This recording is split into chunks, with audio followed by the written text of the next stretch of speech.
In your introduction, write what you think the issues involved are, and note that there are potentially some complexities or ambiguities involved, and then make an argument, and then conclude by saying, I have now done what I said I would do in the introduction, and here are my main insights gathered together. So as a broad structure of sections, an introduction that says what you intend to do, followed by doing it, followed by a conclusion, is a good idea. But more abstractly, what do you think an essay is? An argument. It's an argument. That's just right, I think. It took me about 2 days to think of that last year. It's an argument. You're asked a question. You then produced an argument in response to the question. So your argument will be a response to the question, inevitably. And there are different kinds of question. There are questions like controversial statement followed by discuss. Paul was a feminist, discuss. And then often those controversial statements are so clearly controversial that you immediately have a chance to dissect the question and say, well, it depends what you mean by feminist, and on the one hand one could say this, on the other hand you could say that. There's an element of anachronism involved, but I'm going to approach it this way, and then you set it out. And then there's the other kind of question which simply is very broad, like discuss sin in Romans, which is deceptively hard because then you have to decide what you're going to say about it and what you think should be in a discussion of sin. And you also have to generate an argument, because otherwise you're just going to list a load of things. Listing what you know is fine, it's not wrong, but it's actually a prerequisite to making an argument. You should know some things because you've read some things. So I would say listing a number of things you know on a subject is, in general terms, probably the kind of thing that gets you a medium mark, like a 2-2. Having your list of things in your head, identifying an argument that you're going to make, and then making it using the list of things you know, that's when the grades go up. So what have I said here? Does it make any sense? Yes, I mean an essay. Oh, an essay, actually, I was also pleased to discover recently that essay, I think, simply means an attempt, which is nice. You don't have to solve perennial problems of scholarship. You're going to make an argument. It's going to be your attempt to answer the question. So as long as you can make a coherent argument in which you set out what you think the issues are, and then you discuss them critically and using your insight, and then conclude, that's good.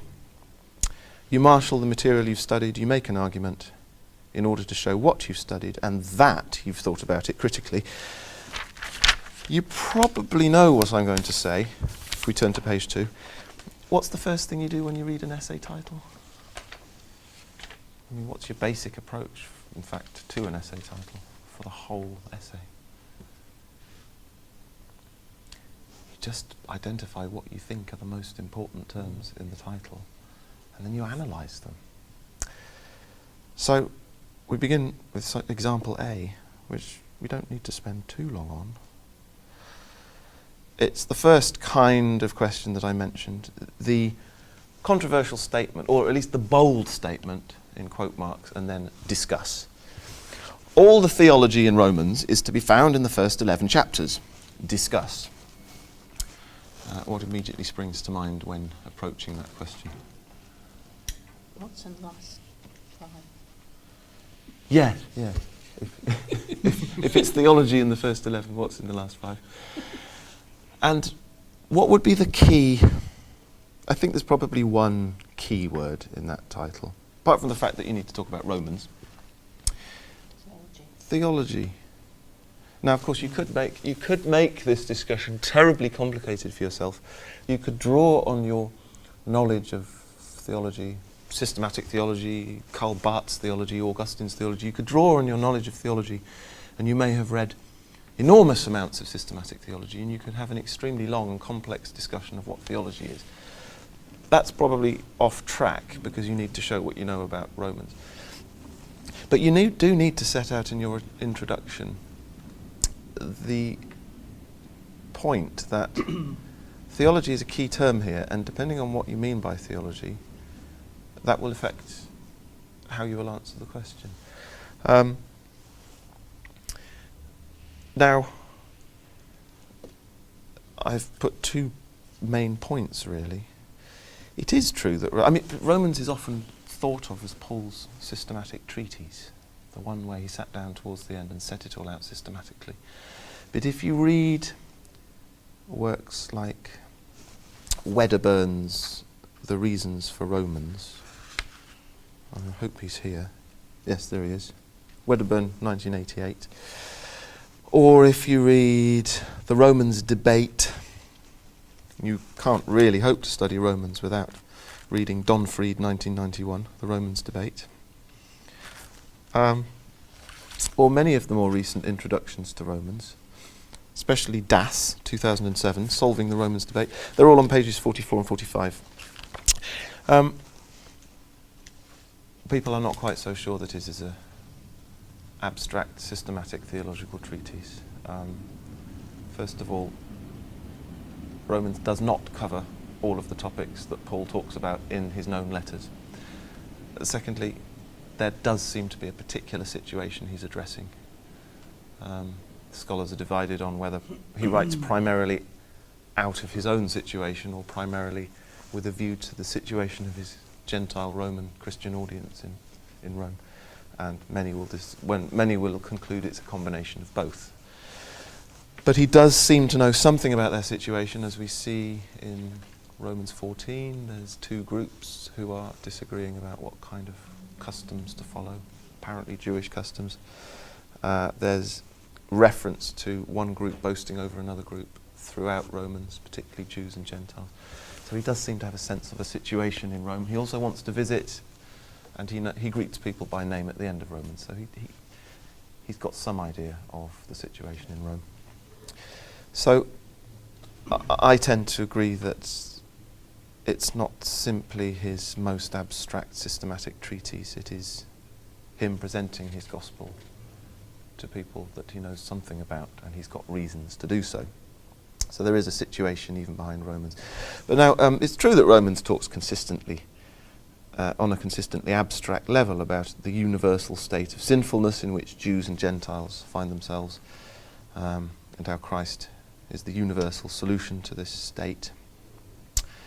He discusses very broad universal themes like the sinfulness and mortality of Adam, which then becomes a state for humans, and the activity of sin in the world and the weakness of flesh, and how God achieves in Christ what the law couldn't, and that kind of thing. So, and in Romans 9 to 11, he talks in very broad universal terms about the relationship between Israel and Gentiles and how all in the end will be saved through.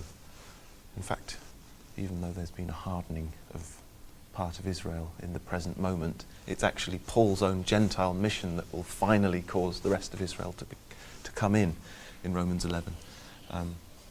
The Gentiles, the ingathering of the Gentiles is supposed to make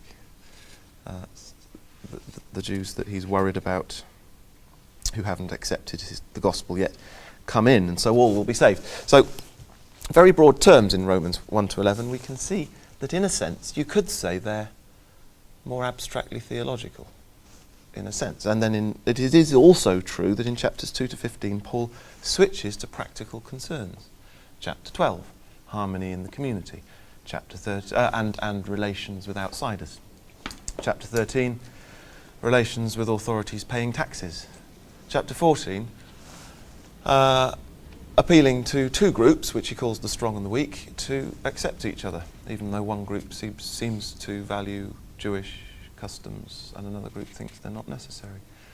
And finally, chapter 15, his plans to come and visit them on his way to Spain and his hope for support. So you have got this broad division between chapters 1 to 11 and 12 to 15 in terms of the more universal abstract concepts in the first 11 chapters and the clearly practical concerns in the final chapters. So you could, in a sort of a simple way, list these things, note the difference, and say the title is true. But then you might also note in your introduction, preferably, in case you run out of time to finish the essay, you've shown in the introduction that you thought it, you could note, but hang on a minute, if all the theology is in Romans 1 to 11, are we really to suppose that what Paul's practical advice and appeals in chapters 12 to 15 are unrelated to his theology? Are his practical discussions simply unmotivated by any of the theology he's bothered to set out in chapters 1 to 11? Is it absent? Is that just a shopping list? So then you start to refine your judgment and say, well, the theology set out in more abstract terms in the first 11 chapters must at least inform the practical concerns that he raises in the second. So all of a sudden the answer is becoming closer to no, not really, or at least it depends what you mean. So this is just an example of how you might go about answering that question, which I've set out here, probably with spelling mistakes. Or you could say, yes, it is all to be found in the first 11 chapters, but it isn't only to be found in them, because it doesn't say. That's true. There isn't an only. There isn't an only. That It would just says all of it's to be found, and you could say yes. He does set out all of his theology in the first 11 chapters, but not only there, he has it also in the last part. Yes, that's exactly right. You could even say, so in conclusion, I would rephrase the title. Yes. The first 11 chapters is all theology. It does contain a summary of his theology. So yes, all of his theology is found in the first 11 chapters. He did achieve his aim of giving a complete account of his theology. Not necessarily. You're actually reading all Paul's theology is in the first 11 chapters of Romans, rather than all the theology in Romans is in the first 11 chapters. That's a slightly different question again. You could also see an exam question which asked you, is Paul's theology summed up entirely in Romans? People have often said yes. There's all the theology in Romans to be found in the first 7 chapters, and then amplified in the later chapters with examples. That's right. You could say it's set out most abstractly and universally in the first 11 chapters, and then applied. There's lots of ways you could rephrase it. A favourite question: what were the problems in Corinth? And with the caveat, answer with reference to 1 Corinthians. 2 Corinthians is a fascinating letter, but it's often missed out from this sort of syllabus, simply because it's complicated. People generally agree that it's at least 2 letters of Paul to the Corinthians, stitched together. Many people think it's 3 stitched together, not necessarily in the right chronological order. Schmittels thought it was 13, but then Schmittels simply dissects everything and reconfigures it in order to produce the Gospel according to Schmittels. Thinking about 1 Corinthians, what were the problems in Corinth? What springs to mind if one was asked that question? Probably social divisions. Yeah. Paul seems to list that very early on. It's virtually the first. I mean, he mentions divisions as his principal worry. Yeah. And when you read some of the literature like Gert Tyson's 1982, The Social Setting of Pauline Christianity, I know many of these books are old and some out of date, and it is frustrating, but they are still immensely important. And unfortunately, it's just a sad fact of academia that the most important books are often also out of print. Amazon is very helpful. I buy these classics for myself off Amazon in paperback. And ABE Books is pretty good as well. ABE Books, they're very good. So when you read Gert Tyson's Social Setting of Pauline Christianity and Wayne Meek's, originally 1983, but updated in 2001, I think. First Urban Christians. And then a couple of articles that I will recommend later, but in the reading list, things like John Barkley, 1987. John Barkley, 1992. Thessalonica and Corinth, Social Contrasts. Or the introduction to Gordon Fee. There's a broad literature of the last 30 years which take on board Paul's concern about divisions, but then go on to say, well, reading between the lines of his letter, we're starting to see social divisions, possibly groups forming around local house patrons in Corinth and their dependents, their households clustering about them. These patrons having a favourite apostle, probably the apostle that baptised the household. It seems like the two apostles in the contention of Paul and Apollos. So possibly a house patron of a household church trying to get a particular baptismal apostle onto the household payroll to increase the honour of the household. And Paul is resistant to receiving fees from the Corinthians. It comes up in 1 Corinthians 9 and becomes even more a greater bone of contention in 2 Corinthians. They're crossed that he won't accept fees because he's subverting the patron-client relation. So yes, social divisions. Just going back to this, before we leap in though, and start to list actual problems in Corinth, what will we... This title isn't quite as easy to analyse. I mean, presumably problems is a key term. What are we going to count as a problem? First, Paul's first letter to the Corinthians virtually reads like a list of what Paul thinks the problems are. Yeah, they might not have agreed. They might not have agreed. So one thing to notice is the question doesn't say what does Paul think the problems were in Corinth, because then you could virtually summarise the letter.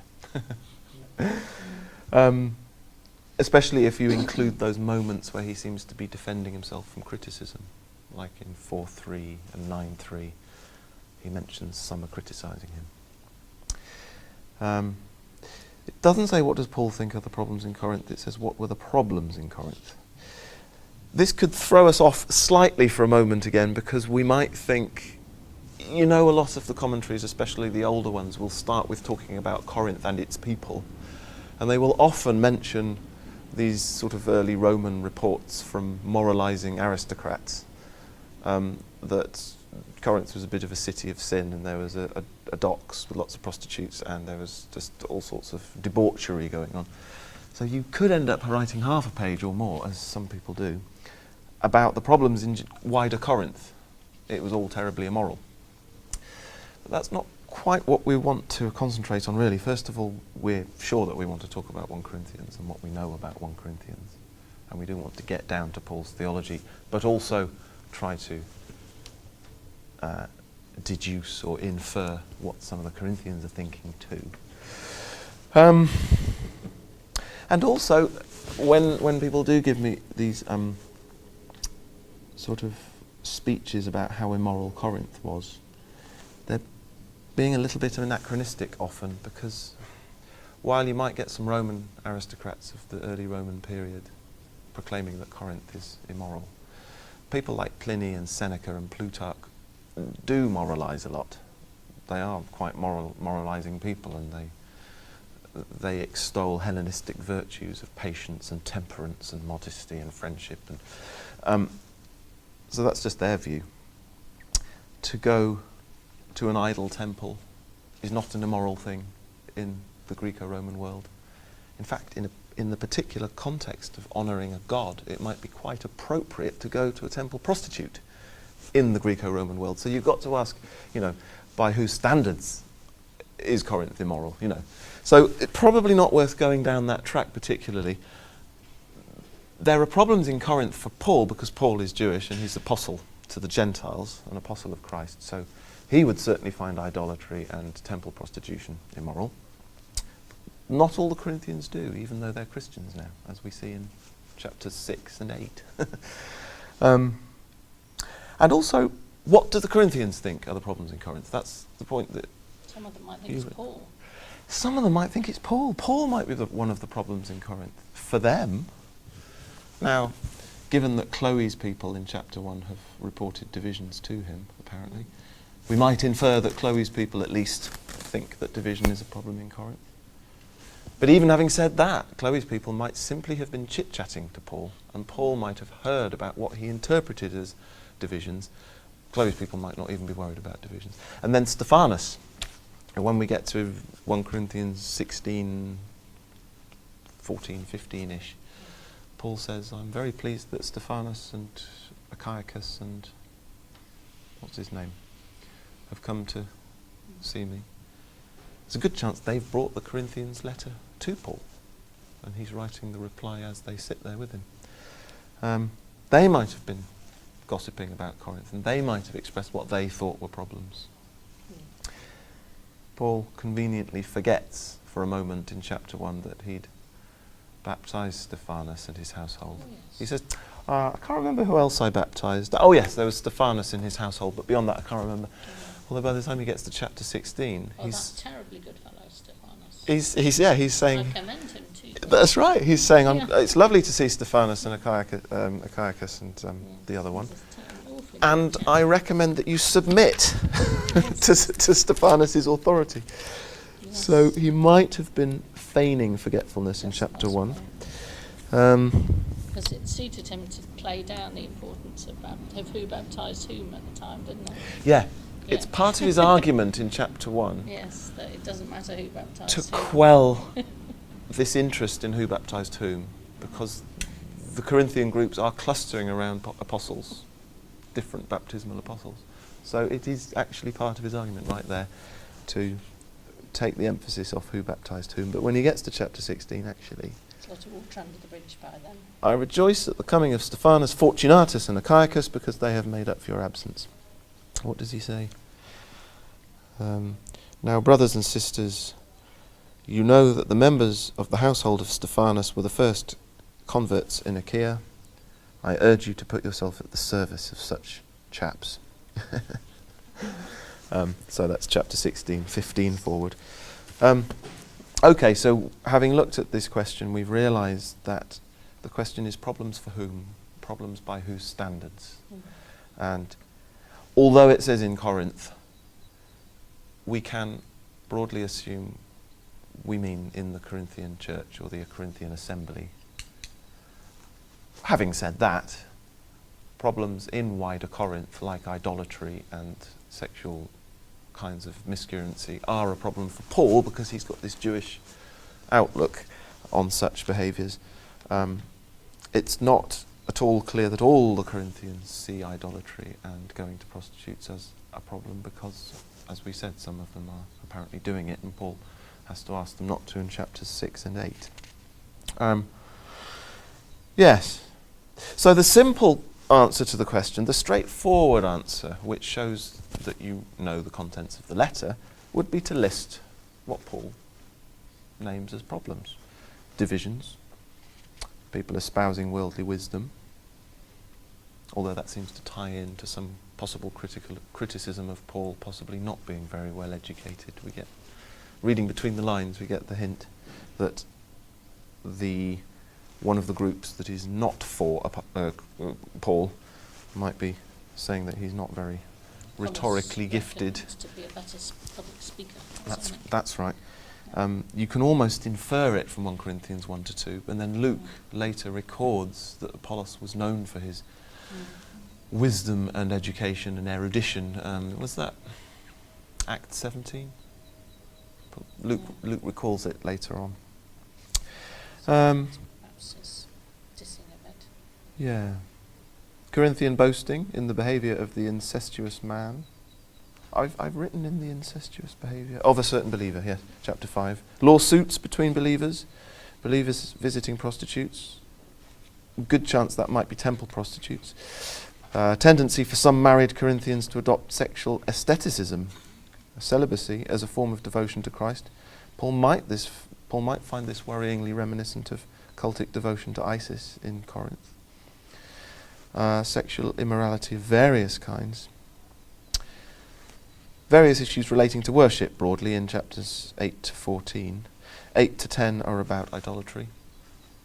The fact that some Corinthians claiming monotheistic wisdom, their knowledge that there is only one true God, asserting their right to go to the temples anyway. Probably because it's good for business deals, social relations. Getting meat. Your whole social sort of network might collapse a bit if you stop going. Paul's got two answers, one in chapter 8. Don't do it for the sake of the weaker brother. Renounce your right for the upbuilding of the church. And then in chapter 9 he presents himself as somebody who renounces rights. He lists a series of rights that he renounces. Second answer, chapter 10. In any case, he says, they may not be gods, but they are demons, and you can't mix them with the Lord.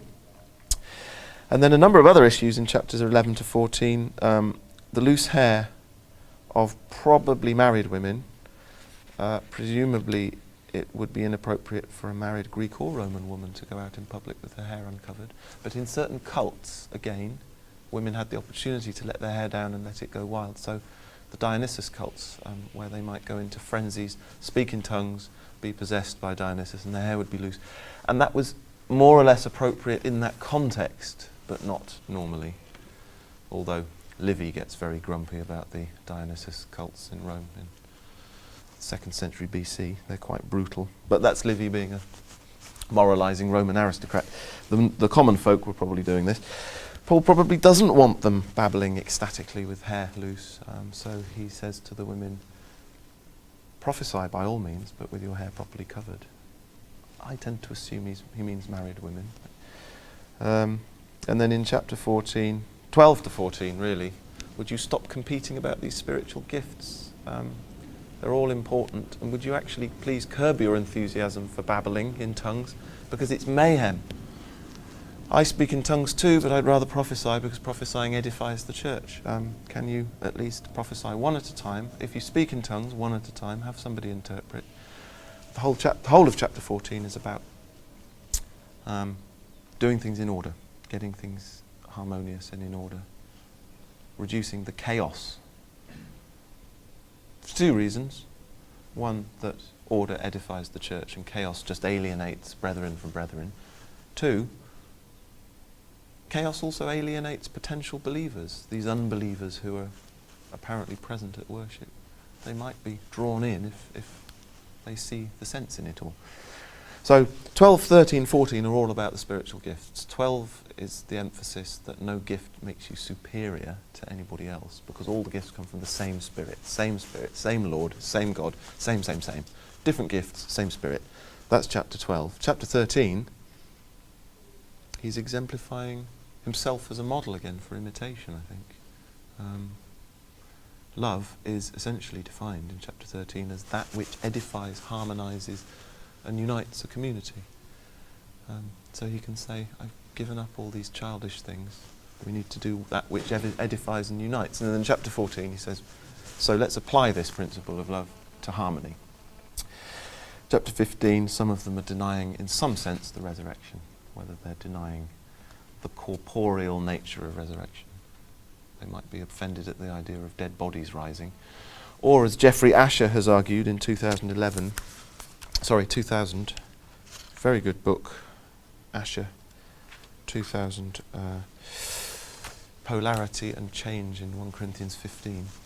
They might be appealing to philosophy and physics and objecting, hang on, Paul, terrestrial materials cannot occupy the celestial realm. So how is an earthly body supposed to go to heaven? Paul says, well, you're right, but you've forgotten the principle of change. Aristotle told us we will all be changed. There's your list. Straightforward answer. These are the things that Paul thinks are problems. But as we've mentioned, there are other ways to think about the question. What are the indications of what the Corinthians think are problems? Is Paul a problem for some of the Corinthians? Are the Corinthians worried about all the things that Paul worries about? Probably some Corinthians are on Paul's side and thinking along his lines. Stephanus, Chloe's people. Others not. So there we go. That was a rather long-winded way of going through that possible question. We won't get anywhere near through even a fraction of this enormous handout today. But the question I wanted to think about is one of those frighteningly broad questions. You do get questions like this. What are the difficulties in understanding Paul's letters? It's deceptively hard, really. So many ways you could approach it. What would you say are the key terms?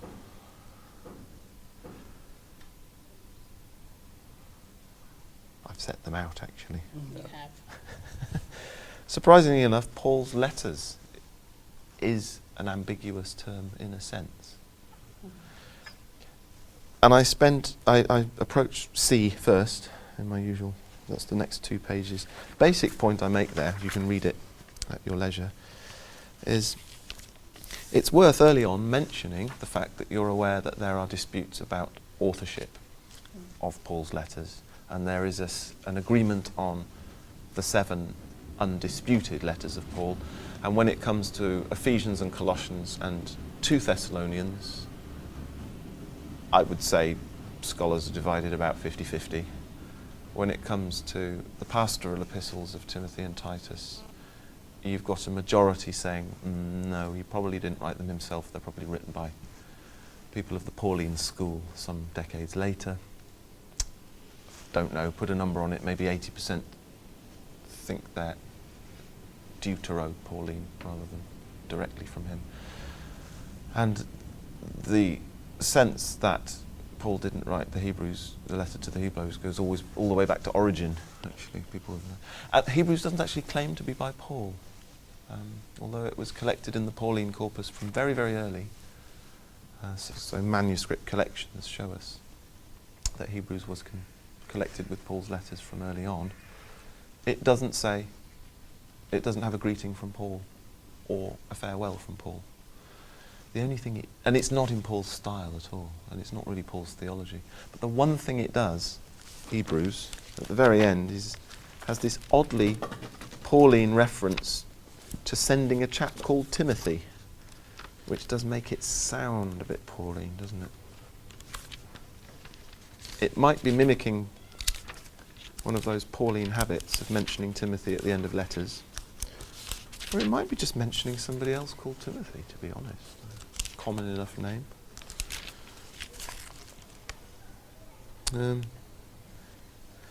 Hebrews 13:22 forward. I appeal to you, brothers and sisters, bear with my word of exhortation, for I have written to you briefly. I want you to know that our brother Timothy has been set free, and if he comes in time, he will be with me when I see you. Anyway, what you want to do with the term Paul's letters is very briefly in the introduction say, I'm aware that there are disputes. I'm aware that most people agree on the 7 undisputed letters. These are what I will focus on. So mention it, show you know about it, and dispense with it almost immediately. Because otherwise you could end up writing an essay on the authorship of Colossians, which isn't the question. The terms difficulty and understanding, however, really need thinking about. Although I think I fudged it in the end, because I end up saying, I think probably the most important term in the whole title is understanding. Because what you mean by understanding depends on what questions you're asking of the letters, really. What do you want to know? Do you want to know what Paul thought? Do you want to mirror read a letter to discover what his audience were thinking? Do you want to discover why Paul put things in this particular way in this letter? In which case you still need to mirror read to try to work out the situation and what the audience might have been saying, which then affects how he responds to them. Do you want to distill Paul's entire theology? In which case you've still got to think about the situation of each letter, because he puts things differently at different times. There are other things I've listed, but depending on what you're asking, that does affect what you mean by understanding. But I think if we just map out, if we just lay out a few difficulties that I can think of off the top of my head, we'll probably see different nuances of the word understanding as we go along.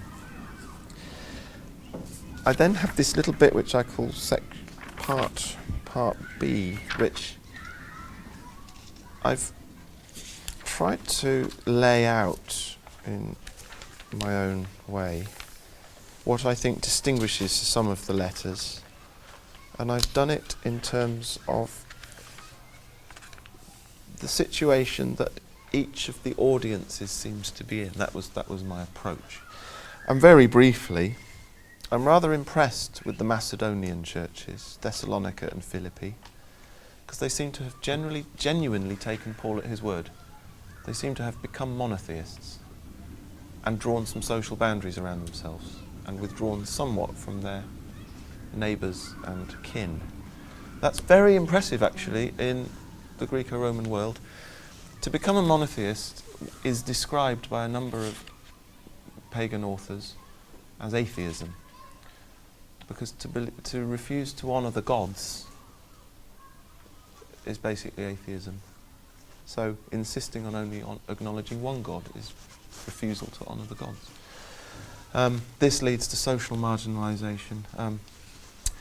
Proper honour of the gods really holds the whole cosmos together in Roman and Greek views. Honouring the right gods in the right ways keeps the relationship between humanity and rather fickle and easily angered pantheon of gods, it keeps that relationship stable. There are emperors like Nero and Domitian who got very worried. They thought, well, the empire's falling apart because people aren't honouring the gods enough these days. So, for the Thessalonian and Philippian Christians to withdraw somewhat from standard worship of the gods and change their customs and become monotheists is quite impressive. And if you read 1 Thessalonians and Philippians, Paul is encouraging them in their suffering and saying, look at me, I suffer, imitate me. One suffers for the gospel, but not for too long because the end is coming. So they're quite impressive, really. The Corinthians have taken precisely the opposite approach. The Corinthians seem to have adopted Christ, adopted a devotion to Christ, but many of them seem to simply have added Christ on to the list of other gods they're honouring, actually, because some of them are still going to the pagan temples. And Paul's main complaint throughout Corinthians, I suppose there are three main problems for Paul in Corinthians. One is they're divided into factions.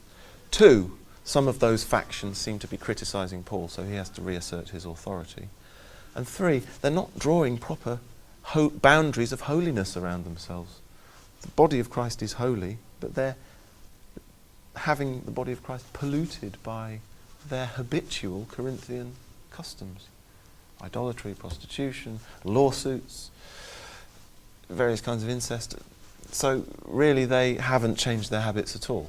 Totally the opposite approach to the Philippians and Thessalonians. The Galatians have come up with a compromise. The Galatians have taken on board Paul's gospel. They've decided, yes, we want to be saved from sin and from the imminent wrath of the Jewish God, who we accept as the creator of the universe.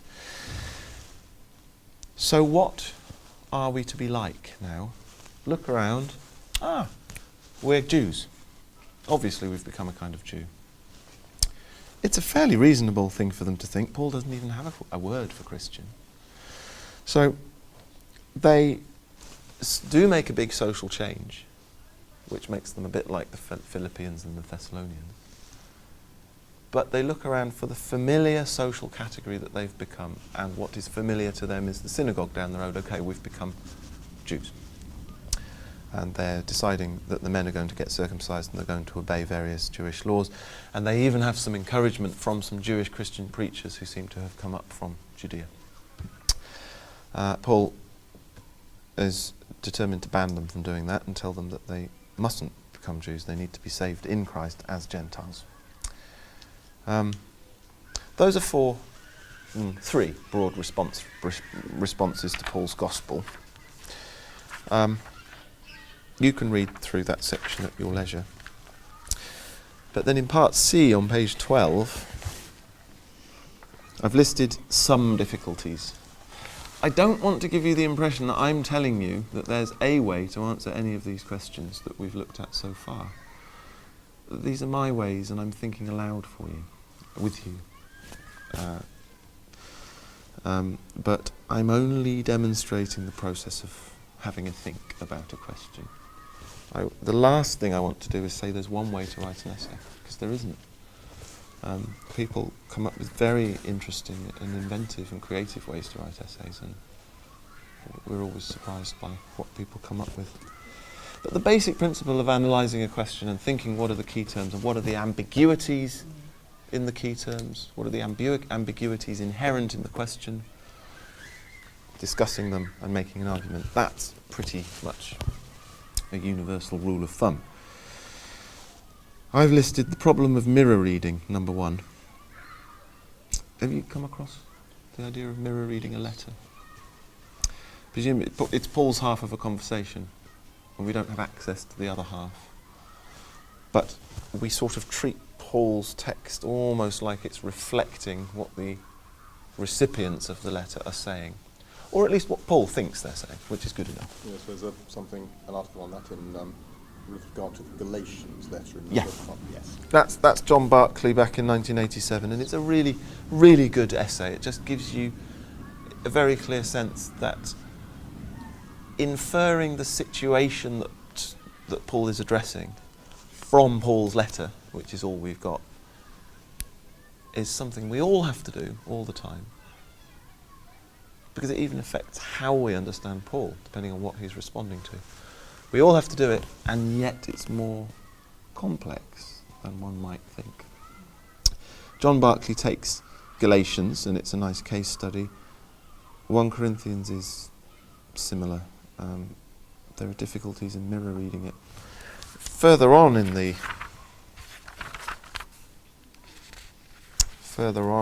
the handout, mirror reading 1 Corinthians, and I get down to page 18. The second item that I've mentioned, which I call evaluating the informative value of rhetoric, sounds a bit grand, really, doesn't it? It's very closely related to mirror reading. I suppose the point is that Paul is always involved in persuading an audience to modify their view and adopt his view. That means that his letters are ultimately rhetorical. They're acts of persuasion. So he's always having to start with a position that they accept and to sort of accommodate that position and then move them step by step towards accepting his position.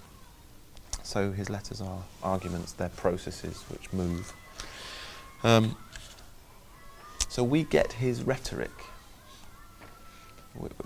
Reading the letter, the surface of the letter, we are seeing his rhetoric to the audience.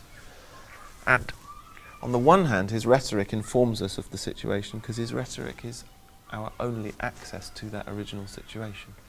But his rhetoric has as much potential to guide us as to misguide us, doesn't it? Because he will often present to them his ideal view of how things should be.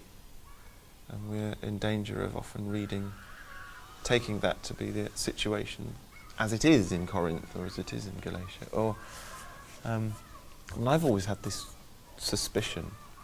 When Paul presents the Corinthians as a group of people who were united and are now dangerously divided, is it possible that that's his rhetorical way of approaching it? Is it possible that actually they've never seen themselves as a single unity before and ever, and Paul is trying to make them unite for the first time? But his rhetorical approach could be to present them as once having been united and now dangerously divided, threaten them with the fall from grace and the jeopardizing the salvation from sin that they value. What if his rhetorical strategy misguided us in that way? I'm not saying that is the case, but his rhetoric could misguide us.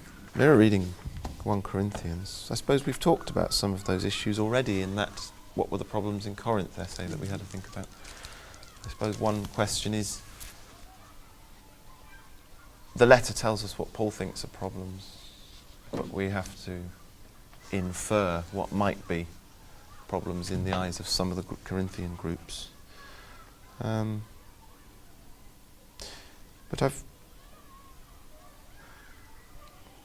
there is this feeling that Paul identifies divisions as a problem. Commentators like Gordon Fee and Kingsley Barrett and Witherington will say, so we can assume that there are some parties in Corinth, but the problem for Paul might be something, the main problem of division in Corinth for Paul might be that one or more groups in Corinth are criticising him, so it's a sort of a loss of authority, so authority might be a problem for Paul. He doesn't say explicitly in his letter, one of my main concerns is that I'm losing authority in some sections of the Corinthian assembly, but reading between the lines, that may well be what's going on. And he says, as I said, in chapters 4 and 9, some of you are judging me. In chapter 4 he says, I don't care, because I don't judge myself, God judges me. And in chapter 9 he says, this is my defence to those of you who judge me. But we get other indications, for example, the whole diatribe about wisdom of the world and wisdom of God in chapters 1 and 2. Why does he go into that? Because Eddie Adams, again, who's listed in the bibliography, in his book from 2000, Constructing the World, he was looking at the terms cosmos and ktisis in Paul's letters, which is world and creation. And he does a survey of attitudes to the world and the creation in Greek literature, and then he looks at Paul, and he says, well, actually, Paul isn't generally very negative about the world or creation. It's God's good creation. I mean, you can say in Romans 8 that all of creation is groaning to be reconciled to God. So we do get the sense, perhaps, that creation and humanity are somewhat astray and need reconciling again. The end of Romans 11, Paul can say, once all the Gentiles have come in and then all Israel will be saved, then everyone will be saved, and then God can be all in all, everything in everything. And the word for everything is tapanta, which is another Greek term for the universe, really. So the whole universe is reconciled at the end of Romans 11 as well. So Paul isn't generally, I mean, Paul can be negative about this age, the age which is perishing, the present evil age in Galatians 1. But in the main, he's not particularly negative about creation and the world because it's God's good creation. There is something somewhat unusual about 1 Corinthians 1-2 in this stark dichotomy between the perishing world and those being saved, the wisdom of the world and the wisdom of God. Why does he create this stark dichotomy? Well, again, reading between the lines and judging by some of his more defensive sounding statements, for example at the beginning of 1 Corinthians 2, when I came to you, I did indeed not come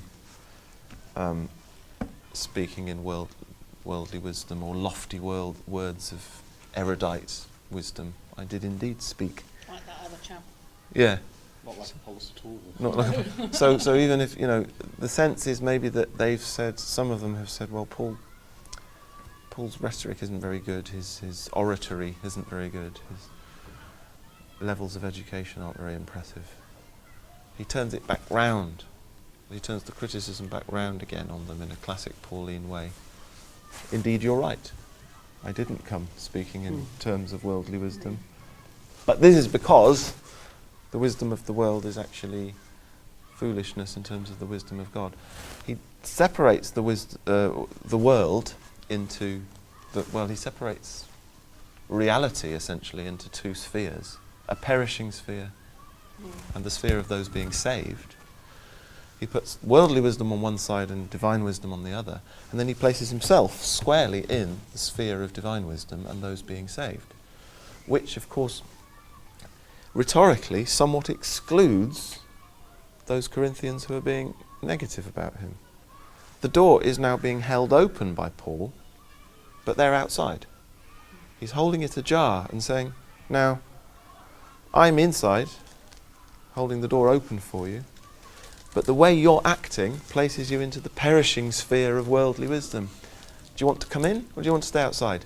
Because if you come in, you're going to have to accept me as your apostle, your one Father in Christ. That's where he gets to in chapter 4. Apollos is my co-worker and helper.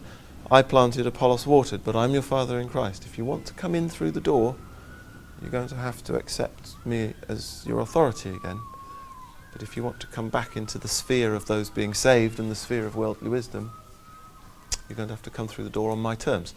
He's not saying they're not saved. He says, you've been sanctified, you've been made righteous, you are saved. But in that typical Pauline way, the already not yet, you know.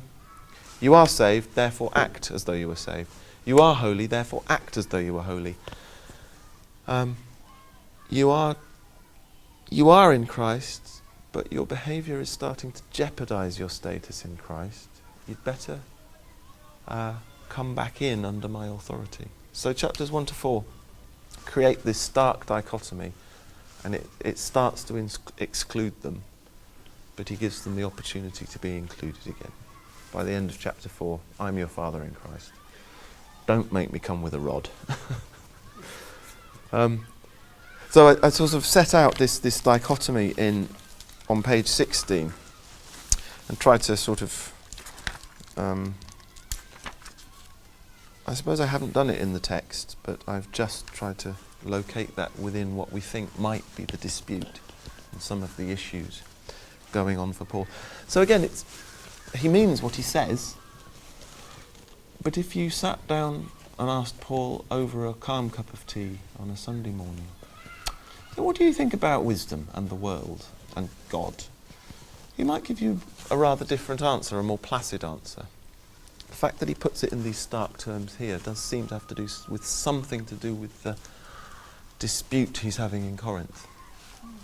So the terms in which he puts a thing can be very much related to the issue that is at hand, and it might well be a dispute or an attempt by him to persuade people and to get them back on his side. Then we get this very interesting phenomenon. I don't know what Bible translation is your favourite. Which is the one you usually use? NRSV. RSV isn't bad as a study Bible. They try to be consistent in their translation of terms. You'll find in your RSV and your NRSV, you get, particularly in 1 Corinthians, you get quote marks around some of the things Paul says to indicate that the translators of the RSV or the NRSV think that Paul is quoting a Corinthian position back to them and then trying to correct it. We've got some examples. 1 Corinthians 1:12. I am of Paul, I am of Apollos, I am of Cephas. That seems to be him reflecting, possibly in terms that slightly mimic them, but he's reflecting the fact that some are affiliating with different apostles. 6:12 to 13 is quite interesting. Isn't that mimicking how they would talk about their house? Yeah. Their sort of house allegiances, as the phrases they would use for their... That's quite right. And I did want, on thinking page 19, I mentioned this. Is it 19 to 20? So RSV tends to translate, I belong to Paul, I belong to Apollos. But Margaret Mitchell, in her Paul and the Rhetoric of Reconciliation, points out that we're actually better off sticking with the old King James here. I am of Paul, I am of Apollos. Because that particular genitive construction, I am of X, she scours the Greek literature, which she's eminently qualified to do, and finds that this is actually a sort of a fixed phrase that it doesn't indicate allegiance expressed by political parties so much as the allegiance of a child to a parent or a slave to a master. So in fact, he's teasing them a bit for being childish. Yes, And actually, he teases them for being childish throughout the letter at different points. yes, that's where I got it from. It's that Yeah, almost. yeah, very good. Yes. So, for example, once Mitchell's pointed this out to us, that I am of Paul, I am of Apollos, is actually teasing them for being childish and expressing themselves in terms of allegiance to a parent or a master. All of a sudden, we recall that at the end of chapter 4, he presents himself as a parent and presents them as naughty children. And then, where else do we get it? End of chapter 13, where he's presenting himself as a model of somebody who renounces childish ways and grows up like an adult. Beginning of chapter 3, he says, we who are spiritual ones are tutored by the Spirit. But when I wrote to you, brothers, I had to write to you as though you were babes, infants in Christ, because you were only ready for milk, but not solid food. Chapter 14, be children in terms of innocence, but would you please grow up? Don't babble in tongues chaotically. It's childish. And he makes this distinction between the mature and the childish in chapter 14, as he does in chapters 2 to 3. And Geoffrey Asher, in his Polarity and Change in 1 Corinthians 15, points out that Paul's tone throughout the second half of 1 Corinthians 15 is actually classically of a school teacher admonishing school children. So actually, some of these subtle studies done by people that really know their Greek literature start to expose a consistent thread of Paul's rhetoric throughout, teasing them for being childish. I've even wondered whether we know that, how in 1 Corinthians 10,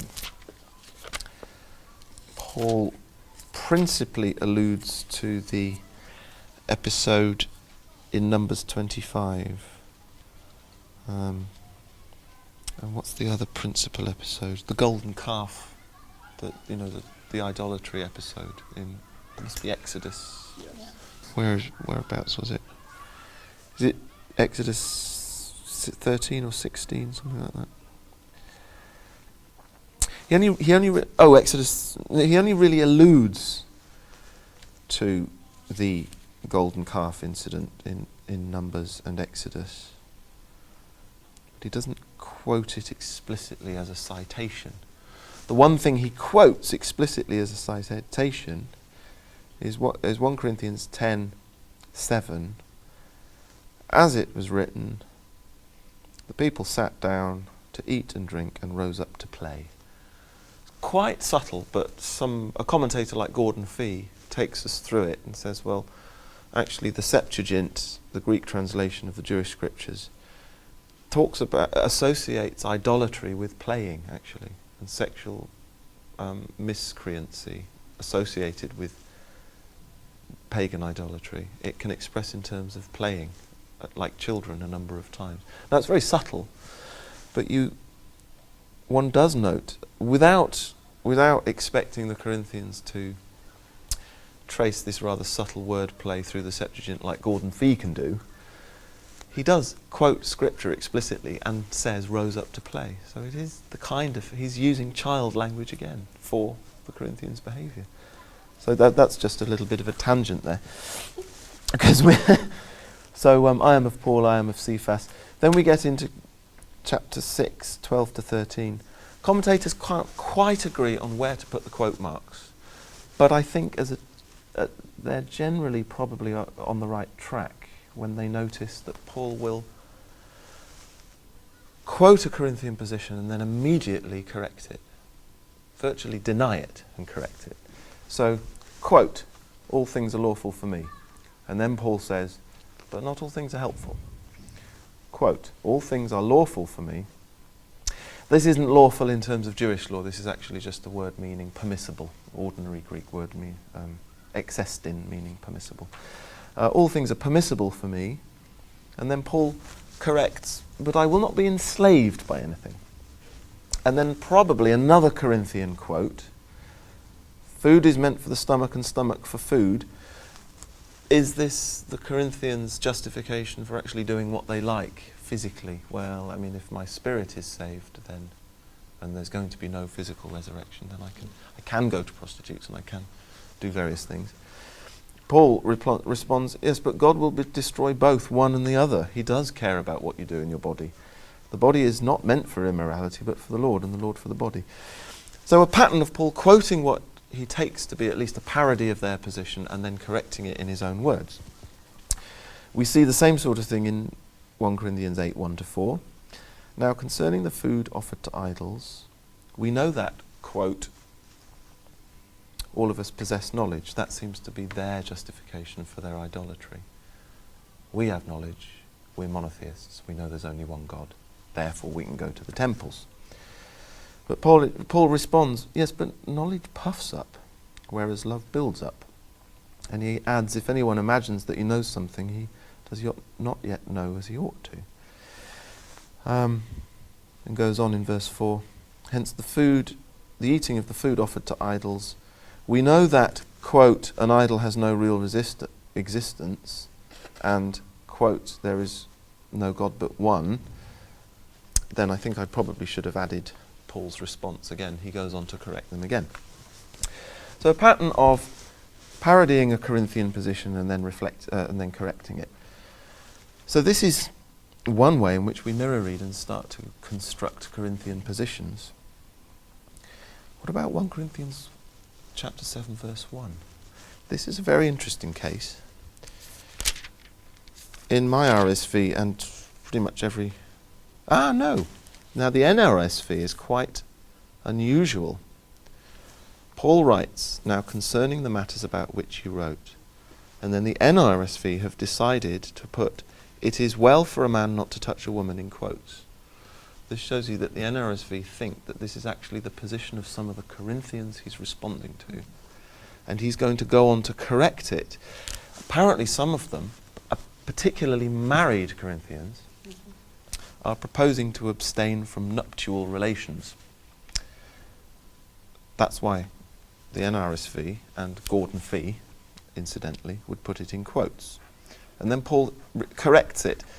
Yes, but because of sexual immorality, I want, men and women who are married to sleep together in the natural married way. These are their conjugal rights. Stop defrauding each other.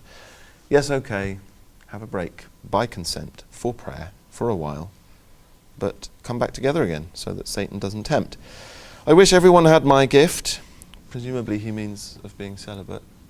Whether he never married or is a widower, we don't know. But not everybody does have my gift. So his argument through 1 Corinthians 7 turns out to be stay as you are. Stay in the state you were in when the Lord called you. Were you married? Stay married. Don't defraud each other of nuptial relations. Were you unmarried? Okay, I'm going to advise that you remain unmarried because it's easier at the end of days and the time is drawing nigh. But nevertheless, marry if you need to. Were you circumcised? Stay circumcised. Were you uncircumcised? Stay uncircumcised. Stay as you are. So the quote marks there in 1 Corinthians 7, 1b, it is well for a man not to touch a woman. Whether or not you put quote marks there makes quite a big difference, because I think traditionally that's been taken to be Paul's title statement for the whole chapter. That means that the chapter is broadly about you're better to avoid having sexual relations. Whereas if you do put the quotes around it, and it's Paul's position, which he's then somewhat modifying and correcting in different ways for different kinds of people, his main point of chapter 7 becomes principally stay as you were in the state. Stay in the state in which you were when the Lord called you. remain a Jew, remain a Gentile, remain married, having your proper nuptial relations, remain unmarried if you can. That's a case where the quote marks and trying to mirror read which is Paul's position and which is the Corinthian position makes it actually quite a profound difference to how we understand what Paul's saying and why he's saying it. Does that make sense? Yes. This then gives me an opportunity to give you another. This is less of a handout and me just having a little rant. But I think it's actually quite a nice example of how, depending on how you read Paul's rhetoric,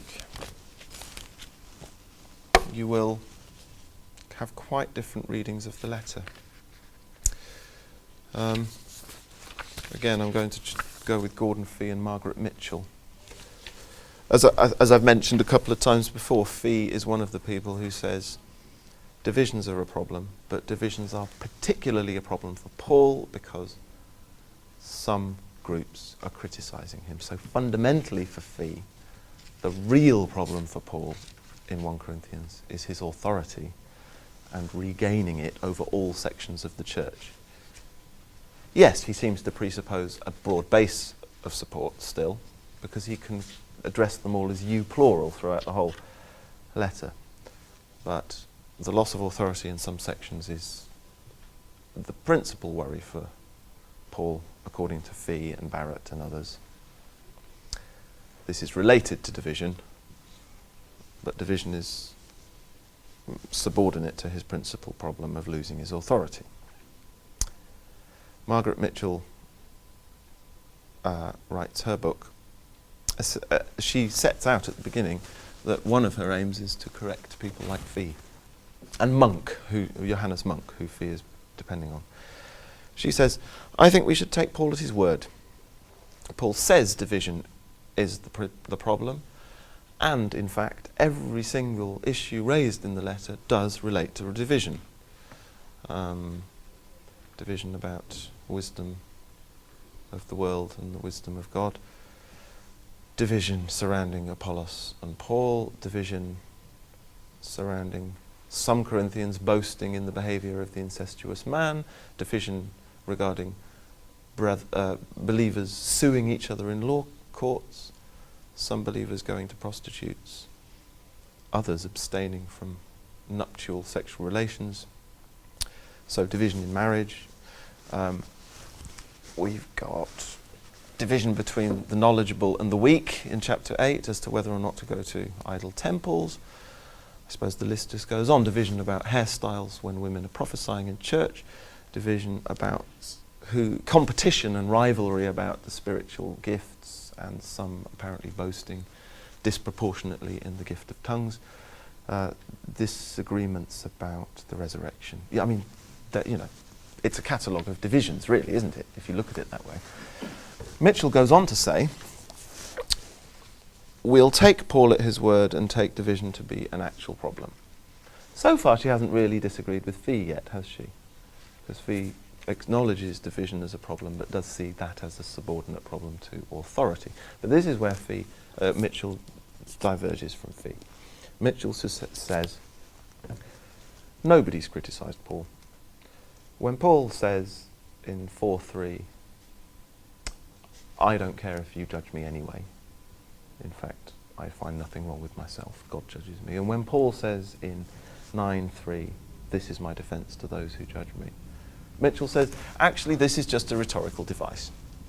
He's fabricated this rhetorical law court situation where they're judging him in order to convey teaching he wants to teach to them. It's all a rhetorical fabrication. She even finds one example from Isocrates in one of his writings. I can't remember which one now, where Isocrates recounts an occasion on which he wanted to eulogize himself in public. He wanted to praise himself, but he felt that it might annoy his audience because he had quite a long list of things to praise himself for. So, in this anecdote, he says, so what I decided to do was present my own self-eulogy in terms of a courtroom defence, as though some sycophant had accused me of something and I was presenting a self-defence in court. And this, I felt, would be a way of conveying all the positive points I wanted to make about myself. It's clearly a humorous piece, but it's the one piece of literature where Mitchell says, well, this is an example of somebody fabricating a courtroom defence in order to say something else. I'm not sure it's necessarily a very good parallel to what she thinks Paul is doing, because it's Isocrates writing for an audience of his text an anecdote about some other occasion where he did something amusing. So I'm not sure it's a very good parallel. But anyway, one of her main points is, if we look at 1 Corinthians 9, 1 Corinthians 9 is clearly Paul presenting himself as a model for imitation. He's asked the knowledgeable of chapter 8 to renounce their right to go to idol temples for the sake of the weaker brother, thus to edify the church. And then in chapter 9 Paul says, look, I renounce rights. I have the right to bring a wife around with me like Cephas, but Barnabas and I don't take it. I have the right to demand fees. Even the Lord commanded those who preach the gospel will live by it. I renounce that right so that I can boast. Still, Mitchell says, this sounds quite complicated, but it does make sense. Mitchell says, if, as Fee and Monk and Barrett claim, 1 Corinthians 9 is simultaneously a defence against criticism and a presentation of himself as a model for imitation, it's rhetorically completely incoherent. In his defence, he's asking his judges to imitate the behaviour for which they're judging him. And she says this is an incoherent thing for somebody to do. So clearly it's made up criticism and a mock defence. My response to this would be, actually, I can't think of another case in history in which the defendant thought the eternal salvation of his judges depended on them imitating him. This might be one difference. But also, I think she might have missed the distinction between a judicial trial and political criticism.